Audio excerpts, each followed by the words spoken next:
একবার ধৈর্য করে শুনি। আমার আজকের এই মুহূর্তে একটা সূরার কথা মনে হলো, সূরাতুন নাসর। ইযা জাআ নাসরুল্লাহি ওয়াল ফাতহ ওয়া রাআইতান নাসা ইয়াদখুলুনা ফী দীনিল্লাহি আফওয়াজা। আজকে আমাদের বিজয়ের দিন। আমরা জালিম শাহীর কবর থেকে আমরা আজকে মুক্ত হতে পেরেছি। জুলুম শাহী টিকতে পারে না, জালিম টিকসই হতে পারে না।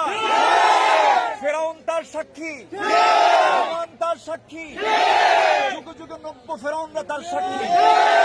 আমরা সেই জুলুম শাহীর অবসান ঘটাতে পেরেছি।